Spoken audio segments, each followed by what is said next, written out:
So a dramatic day on the Great Sound out here in Bermuda. The battle lines drawn yet again between these two and the Japanese, this time with port entry. Let's bring in Joey Newton once more. He's out on the water for us today, part of the Oracle Team USA crew. What did you pick up, Joey, from the opening duel between this pair that might be a factor for what we're about to see now? Well, Ali, I really thought the Japanese looked really fast, especially upwind. They seemed to stretch away from Artemis. One of the interesting points of that race is I think it's one of the first pre-starts where the boats haven't engaged at all. It'll be interesting to see if that changes for this one, given that there might be a speed deficit to Artemis, whether they choose to engage the Japanese a little more. And Joey, is there anything on board Artemis that you can see that would be actively tweaked in between? I mean, obviously you can't change foils, you can't change big parts, but is there any little parts you think that they could be tweaking to try to gain that speed back? There's very little you could do given the time that they had, Ken, to change the boat at all. So the things they're wanting to change would be their foil area. Maybe they want to go to something a little smaller, but there's just not enough time to change in between races. So these boats will be the same basic machines that raced in that first race.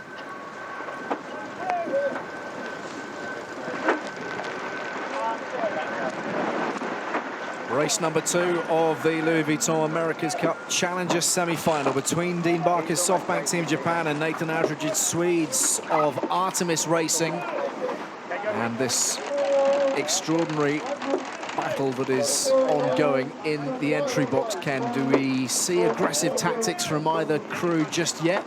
I would be shocked if we didn't see aggressive tactics between the crews. It's really perfect conditions right now. Here you see Aldridge kind of roaring at Japan, but Japan fending them off rather aggressively. Again, going down to the bottom of the box, down toward this yellow ley line. Only 25 seconds to go. They actually have a fair distance to go to the start. They both got pretty deep. Aldridge trying hard to gain an overlap. Seemingly doing a pretty good job, but he's not left himself a whole lot of room. 10 seconds to go before the start. If there's an overlap, he would be aggressively luffing. He's claiming there was an overlap. We're about to find out. And they're away. Protest lodged by the Swedes, but it's been dismissed by Richard Slater, the chief umpire, and the Japanese are clear. Clear and ripping it. Just hammering across the surface of the water. But in hot pursuit, the Swedes, who are right on their tail. Kind of a textbook start by Dean Barker. The port tack entry, led back, got down towards that ley line, kind of took away all parts, all water access for Artemis Racing, and really, I mean, that was just a good, solid, textbook start in this modern day America's Cup. Look at that. Look at that whether overlap or not. Artemis is claiming there might have been an overlap right there, and obviously Richard Slater could take a look at his screens down to the centimeter and decide that there wasn't, and then just simply a better angle for SoftBank Team Japan into that mark. Very solid start by Dean Barker. And so fractional.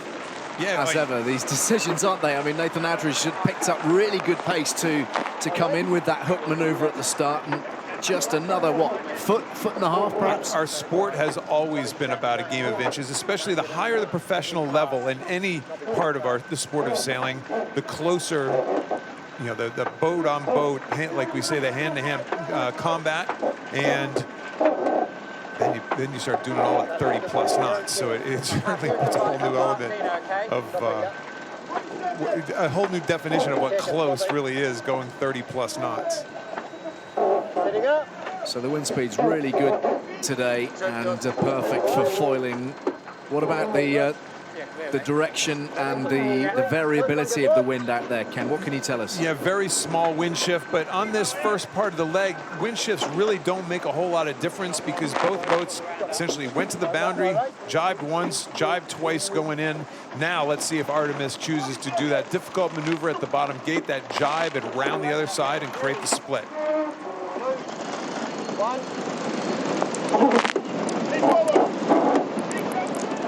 quality clinical maneuver from the Japanese. Here are the Swedes in action, following behind. They don't create the split.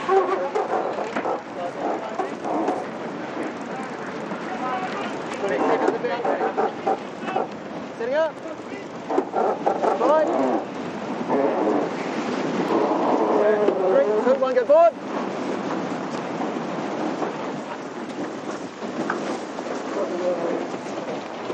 The Japanese will be well pleased to have got off to the start that they did in that opening semi-final. You were describing them in some regards, Ken, in advance of this event as a whole, as something of a sleeper. And you know, that given the speeds that we knew they'd been recording around here in practice and the challenges that they'd been laying down, it was evident that they were going to be very, very tough challenges.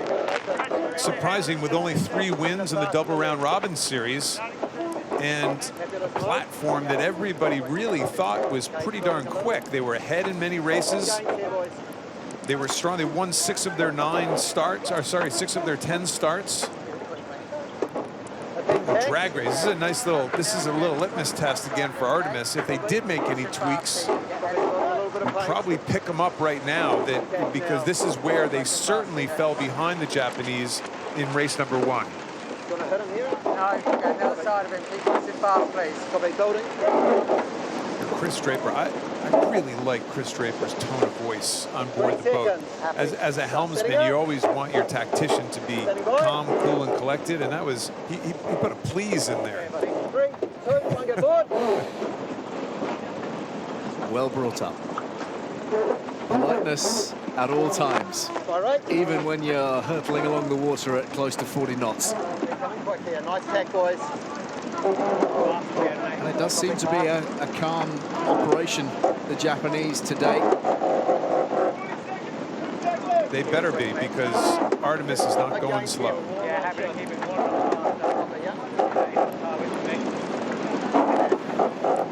So the Japanese just about in front. Dean Barker with this tremendous experience behind him, so much America's Cup history, and a burning desire to right the wrongs of 2013 when in charge of the Kiwi boat. He surrendered that 8-1 lead to the Americans in San Francisco.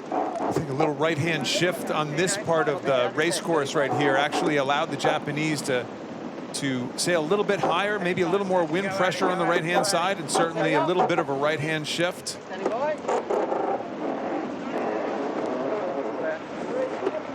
Chris Draper will be looking to connect the dots of dark water patches, of water pressure out there, because the boats, not only do they sail faster and more breeze, but they sail a higher wind angle towards the breeze, so it's net gain. It's all, there's nothing bad with wind pressure ever.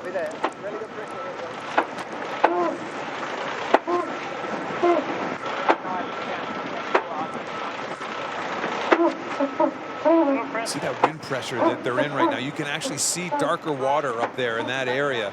So Draper is setting them up really nicely. He has to distinguish also, is it a cloud that's going overhead, or is it actually a puff on the water? I think those are clouds up above him on the top of the screen right now. But yeah, these guys are not going slow on Japan today. These are speeds out of them that we haven't seen yet.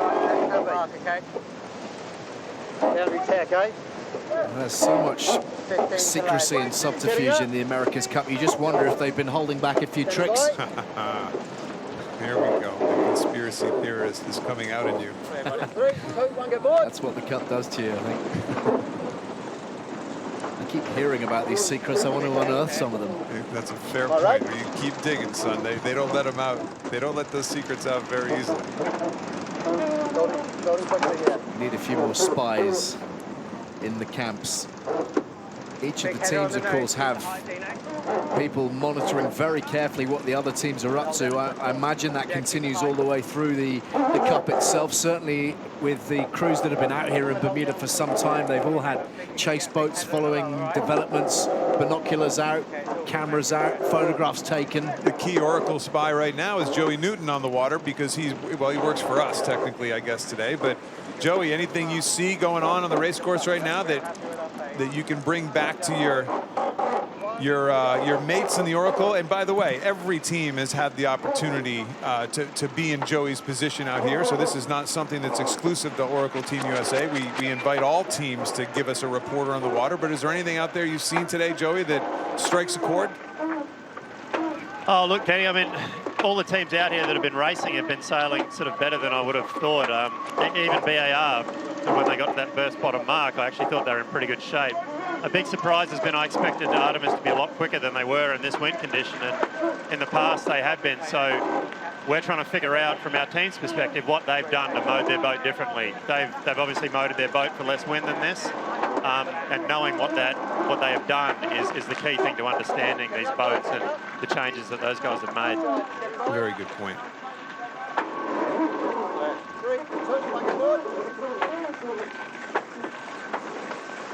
I tell you, you can't make many mistakes here, Ali, in the boat loading department. I mean, a best out of 9 series, first to 5, being down 0-2, all of a sudden, mistakes are not an option. It's a bit of a surprise, wouldn't you say? Well, I just think it doesn't leave too much wriggle room, does it? A couple of mistakes, a couple of races down, it's suddenly a long way back, isn't it? And inevitably, those results creep into the minds of those who are on the wrong end of it. And then you get to the point where maybe some of them are questioning the confidence, questioning the belief, and that is one of those intangible things we see in all sports, which unquestionably plays a part. It's hard to read, it's hard to gauge and put a number on it, but it definitely plays a part, particularly when the stakes are so high and the pressure's so big.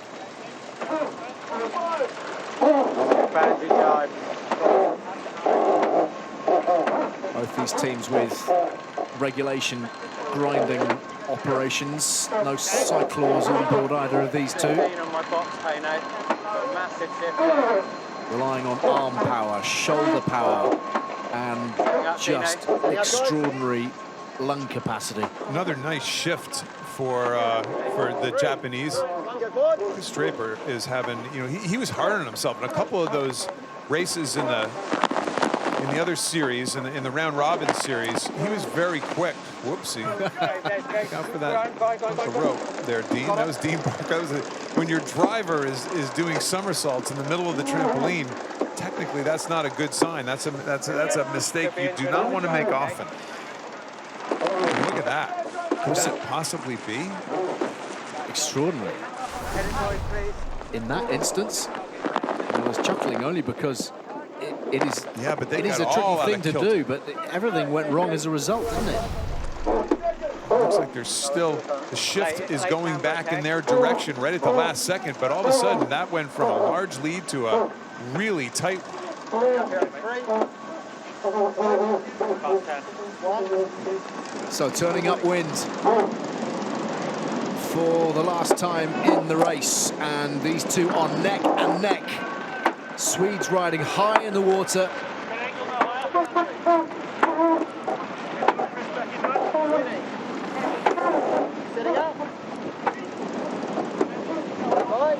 This is game on. Yeah, one shift away from being another Japan fading with a lead. You know, kind of that story that we told several times in the first round robin series. This is a right-hand shift away from Artemis. All of a sudden creating a pass. They need a wind shift here right now, though. The other boat's going good. Without a wind shift or a mistake, they're not going to get by. They need a right-hand shift. Yes, we're strong. Not too fast for this shift, Dino. Wow, they might be getting it. A little bit of a right-hand shift. Doesn't take much.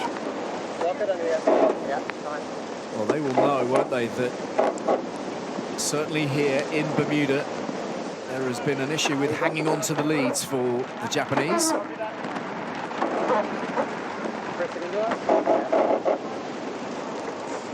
Dean Barker and SoftBank Team Japan have built up nice advantages over their opponents in the course of events here, but they have struggled to cling on to them and see races out, and that is the question that Artemis Racing and Nathan Outridge are asking right now.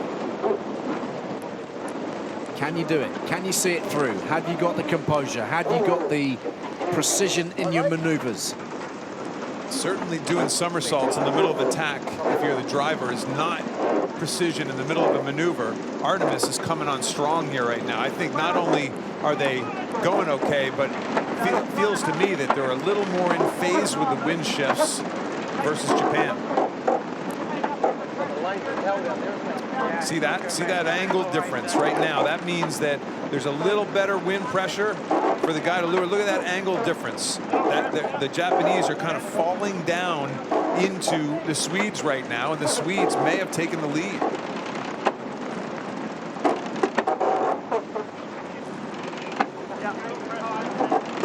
Look at that angle difference. Wow. Keep it quick. Pressure being applied here by Artemis Racing. Nathan Attridge will have the bit between his teeth from here on in. He knows that it might just hinge on this with so few races comparatively to fall back upon. We were talking about that 2-0 advantage and what it might do to a side, to a team, if they got behind in that fashion. Nice high mode by Artemis. Now, here comes the strategy. There is a boundary up here, straight up in front of these guys. They cannot go over that boundary. You see Artemis all of a sudden almost falling off their foils. Again, another slightly unforced error, or it could be a left-hand shift, more of a left-hand shift. Japan is on starboard when Artemis tacks, but Artemis they get the ability to tack at this boundary. Well, they're running out of time. Well, they get the ability to tack, and SoftBank is going to have to be clear. They tack right away. All right. This is going to be very interesting. It's extremely close. Artemis had a little better tack right there.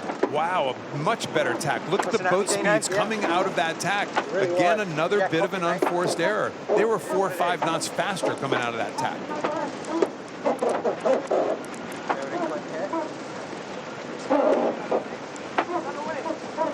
What was looking so smooth for the Japanese. I mean, looking solid. They were out to a 200-meter lead. We've seen them do this before, and goodness, I didn't expect this. They were sailing just seemingly better today. It's got to be a concern as they move forward. That last tack by Artemis right at that boundary was an exceptional tack. They kept speed on coming out of that tack as well as anything we've seen. Hard to do in a pressure situation.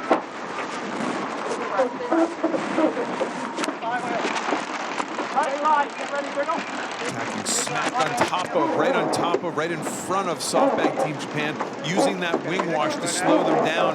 They're going to try to do everything possible to gain every inch possible coming into this gate. And that's spoiling tactics.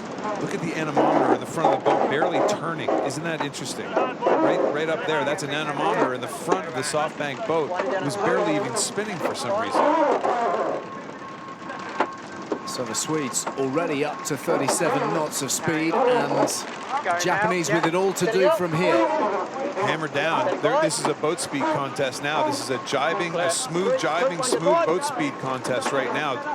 No errors to be found for either boat if they want to win this race. Artemis looks solid right now, don't they? Big puck and two.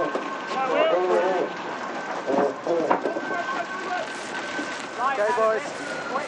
Just snap me a bit, buddy. One or two anxious moments for Dean Barker here, knowing that he has everything to do and no time to do it. Puffy, though, I mean, there's another boat that we just saw there. Japan was going 10 knots faster than the Swedes in that particular case. Where are you lining up on these little puffs on the water right now? That is the crucial factor as we come down into gate number 6. If it starts to happen, we set up immediately, okay? Let's bring in Joey Newton again, part of Oracle Team USA. He's out on the water for us. We're talking about these puffy wind shifts. Joey, is it immediately obvious to you that that's what's going on out there? A little bit, Ali. I just think it was a couple of mistakes from Team Japan that really led into what we're seeing. They had a really bad jibe into the bottom. That sort of ate up most of their lead. A bad wind shift at the top, and then Artemis did a fantastic tack where Japan did a pretty average one, and it just translated straight into a pass, and the lead you see for Artemis to have here. So the guys from Japan would be pretty disappointed with that little part of the race, I think. Hopefully we'll be able to look at it again, Ali, but it looked to me that they had a bad tack, Japan did. They stuffed the bows in the tack, and that instability is what then flung their driver onto the trampoline, and it got him even more out of kilter.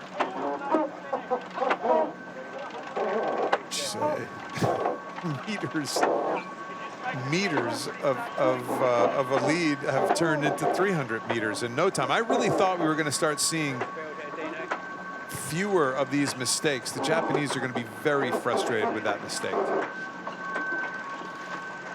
Well, the final reach to the finish is not far away. Remember, just the shortest of runways into the finish line. No quit in Artemis. Give these guys credit. We were kind of writing them off there for a few minutes. Shame on us. I think this is the first potential win with the goggles, too. So maybe that superstition could be off. We might see him again. It's the goggles what won it. Still hammering down at 36 knots of speed. They are screaming across the water, and this will be their first win of the Challenger playoff semi-final. The Swedes victorious over the Japanese and leveling things up at 1 point apiece. Dean Barker tumbling on the platform and Nathan Outridge capitalizing. Yet again, they've surrendered a healthy lead, and that will be the most concerning factor of all, I would have thought, for Dean Barker and his crew. At the end of the day, they're going to be very pleased with their boat speed, I think, as Joey was reporting out there. I got a shift from God on that one. The shift from God, that was the angle difference, going all the way across. After that bad tack, that angle difference between the two boats going all the way across the race course where they got super close by the boundary, that did it in.